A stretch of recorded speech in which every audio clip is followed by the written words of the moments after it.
Hi friends, how are you all? Welcome back. I hope you and your family are safe and well.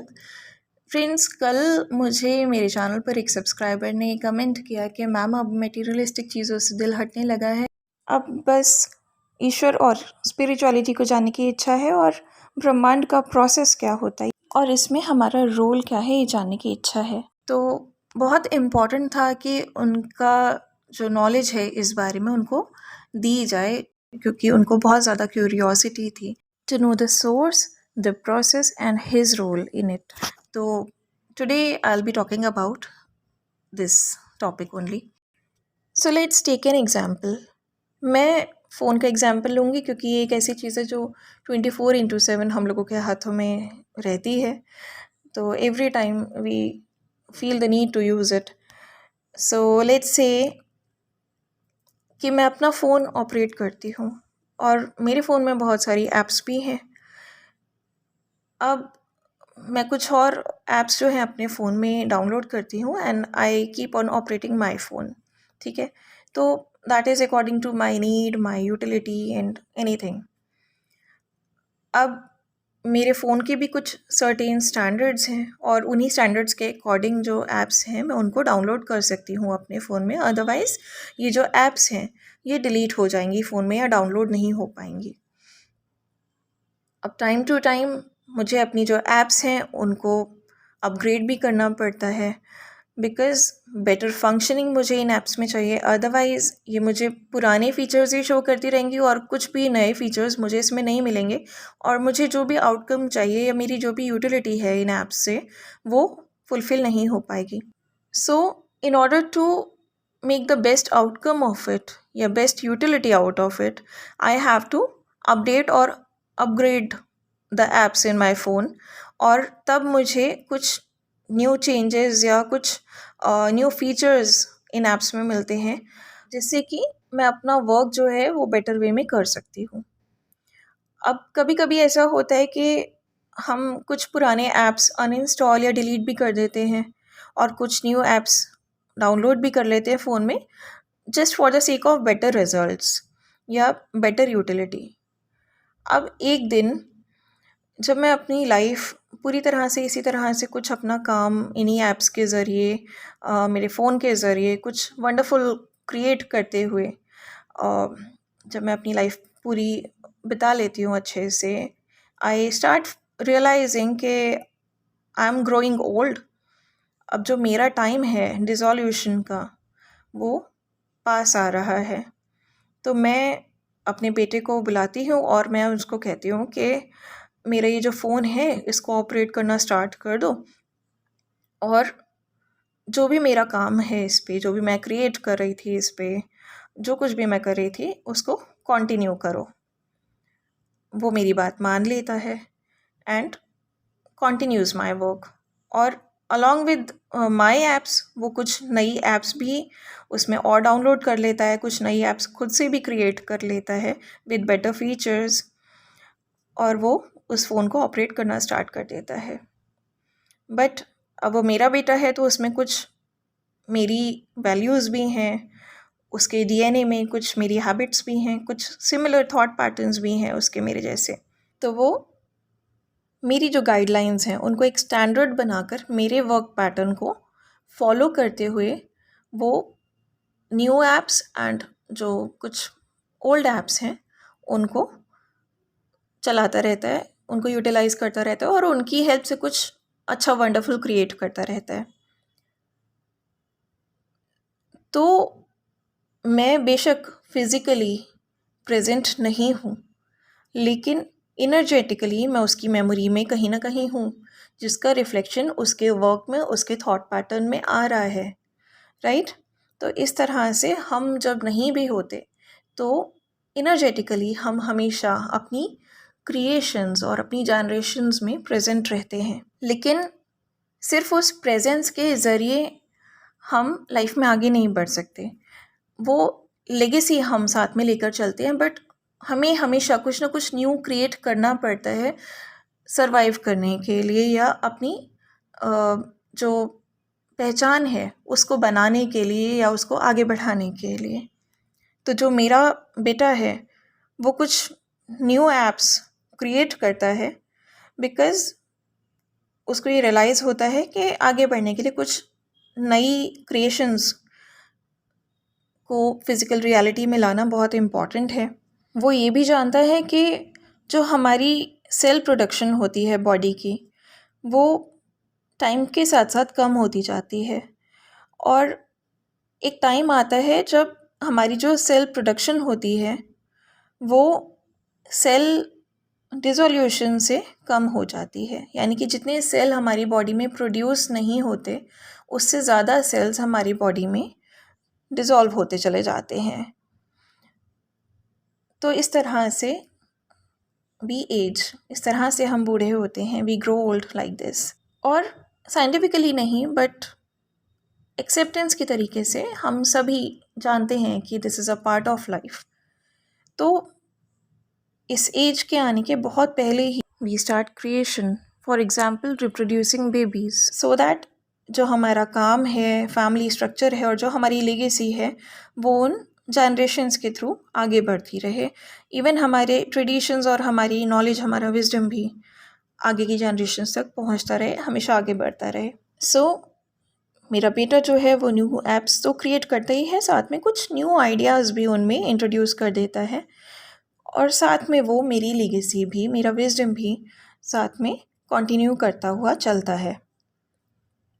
अब वो कुछ पुराने apps भी delete कर देता है and starts giving this knowledge to his sons also, क्योंकि उसको भी रियलाइजेशन होता है कि one day everyone has to dissolve.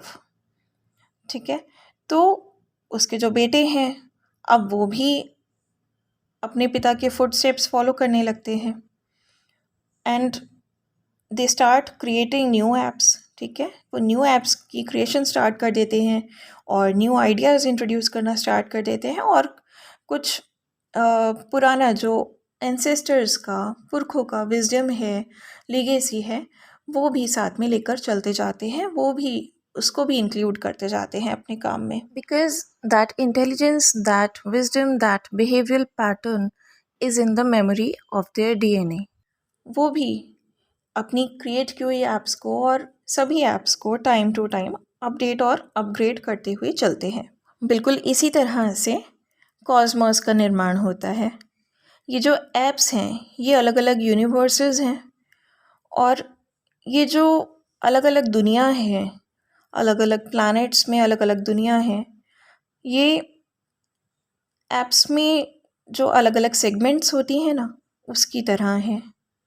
और ये जो पूरा कॉस्मॉस है ना, ये एक फ़ोन की तरह है। तो ओवरऑल अगर देखा जाए तो ये सब कुछ एक नेटवर्क की तरह है, जिसमें कई बार कुछ हैकर्स भी आ जाते हैं नेगेटिव एनर्जीज़ के रूप में, और हमारा जो नेटवर्क है उसमें घुसने की कोशिश करते हैं, और हमारा जो विजडम है उसको हैक करने की, हमारे जो ब्रेन्स हैं उनको हैक करने की कोशिश करते हैं। और तब हमें अपनी पॉजिटिविटी और अपनी स्ट्रेंथ के साथ और डिवाइन की शील्ड लेकर इन डेमन्स का सामना करना पड़ता है। ऐसे ही बहुत सारे वायरसेस हमारे खुद के अंदर होते हैं, हमारे पास्ट के ट्रॉमास, हमारे पेन्स, हम बहुत सारे हर्ट्स, वुंड्स अपने अंदर लेकर चलते हैं, जो कि हमें अंदर अंदर खाते चले जाते हैं। तो इसके लिए भी जो पॉजिटिविटी का एंटीवायरस होता है, और जो डिवाइन है, जो उनका दिया हुआ ज्ञान है स्पिरिचुअलिटी के रूप में, ये इन सभी वायरसेस और हैकर्स से बचने में हमारी हेल्प करता है। As I told in the previous video के 11 तक की जो डायमेंशंस हैं, दे आर प्रेजेंट फिजिकली, और जो 12th डायमेंशन है that is a mix of physical and energetic. Like 11th dimension तक हमें 3D मटेरियलिस्टिक चीज़ों की इच्छा रहती है, सक्सेस, एबंडेंस, फाइनेंस, हमें सब कुछ कामना रहती है। लेकिन जब हम 12th डायमेंशन में मूव करते हैं तो दैट इज़ अ समागम ऑफ शिव एंड शक्ति। वो अर्धनारीश्वर स्वरूप होता है डायमेंशन का, और वहाँ पे हमारा जो फिज़िकल एस्पेक्ट होता है दैट स्टार्ट्स डिज़ोल्विंग इनटू एनर्जी। तो हमें सिर्फ मोक्ष की कामना रह जाती है, सिर्फ लिबरेशन की कामना रह जाती है। एंड बियॉन्ड 12th डायमेंशन, यानी कि 13th डायमेंशन ऑनवर्ड्स, जो डायमेंशंस हैं those are not physical in nature, वो फिज़िकली प्रेजेंट नहीं है। बट दे एग्जिस्ट, वो सभी डायमेंशंस एग्जिस्ट करती हैं। और 13th डायमेंशन में जब कोई फिजिकल फॉर्म का डिसोल्यूशन कम्प्लीटली हो चुका होता है, then it turns completely into energy. And जो वो डायमेंशन होती है, like 13th dimension and beyond that is for energies only. और जितने भी फिजिकल फॉर्म्स डिसोल्यूशन के बाद एनर्जीज में कन्वर्ट हो जाते हैं, वो सभी एनर्जीज जाकर सोर्स को ज्वाइन कर लेती हैं। And that's how source is always ever into existence, ever expanding, ever so powerful.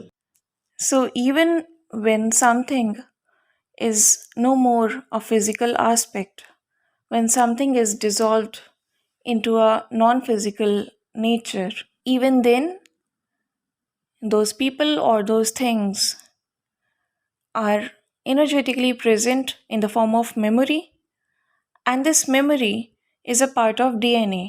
Even जब कोई person या कोई चीज़ नॉन फिजिकल नेचर में भी डिसॉल्व हो चुकी होती है, तब भी वो इनर्जेटिकली प्रेजेंट होती है हमारी मेमोरीज़ में, हमारी यादों में।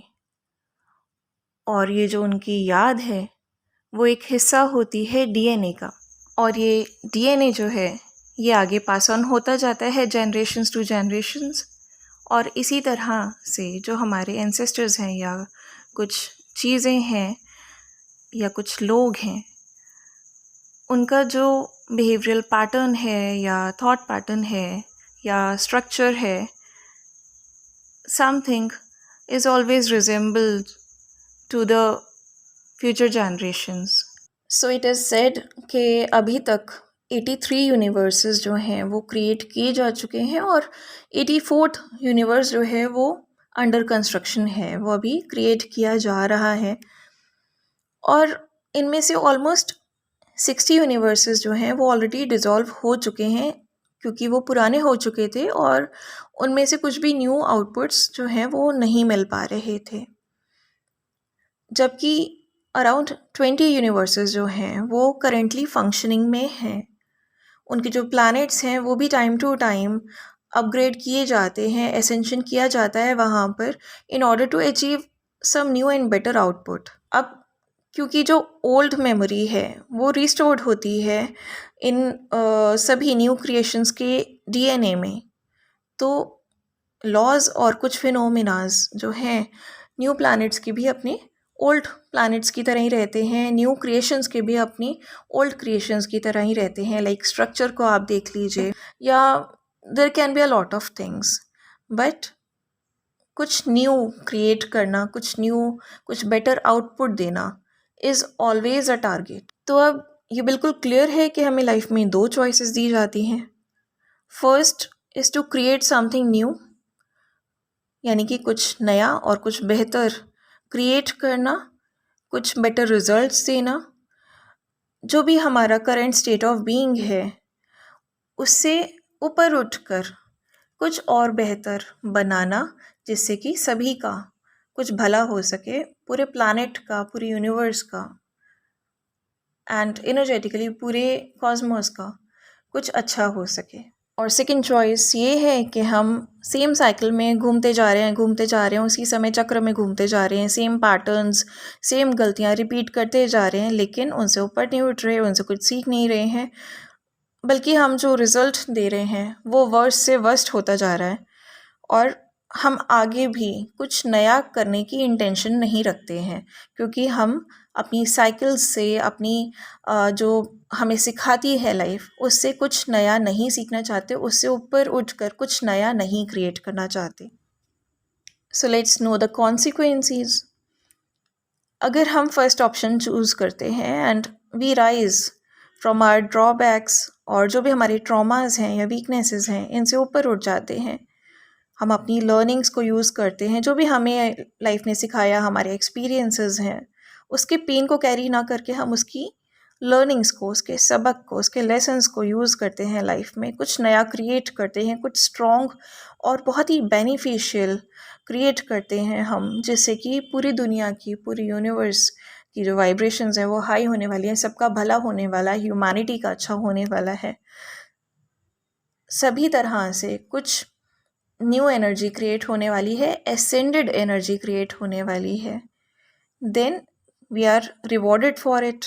हमारे प्लानट का भी एसेंशन होता है, हमें भी कुछ बहुत अच्छे रिवॉर्ड्स मिलते हैं यूनिवर्स की साइड से, कॉस्मोस की साइड से। और अगर हम सेकंड ऑप्शन को चूज़ करते हैं तो हम सेम साइकिल में, सेम पैटर्न में मूव करते रहते हैं। अपनी जो वीक थॉट्स हैं और जो अपने गलत काम हैं, अपने जो ख़राब बिहेवियरल पैटर्न्स हैं, उनमें ही स्टक रहते हैं, उनसे बाहर आने की कोशिश नहीं करते हैं, कुछ इम्प्रूवमेंट नहीं करना चाहते हैं, कुछ नया नहीं क्रिएट करना चाहते हैं, और ना ही ऐसी कोई अच्छी इंटेंशन रखते हैं। अगर हमारी इंटेंशन ही ऐसी है कि हम कुछ अच्छा करना ही नहीं चाहते, कुछ अच्छा हमें क्रिएट नहीं करना है, हम सिर्फ एनर्जीज़ लेने के लिए यहाँ पर बैठे हैं, हम सिर्फ स्पेस घेरने के लिए यहाँ पर बैठे हैं, इन्वेस्टमेंट के रूप में बहुत सारी एनर्जी को हम रेगुलर बेसिस पे हर पल कंज्यूम करे जा रहे हैं, लेकिन आउटपुट देने के नाम पे हम ज़ीरो हैं या हम सिर्फ लॉस प्रोवाइड कर रहे हैं, देन इन सच केस ऐसी जो क्रिएशंस हैं उनको डिलीट कर दिया जाता है। सिमिलरली जैसे कि आप अपनी फ़ोन में से जो भी अनवर्दी एप्स होती हैं उनको अनइंस्टॉल कर देते हैं, राइट?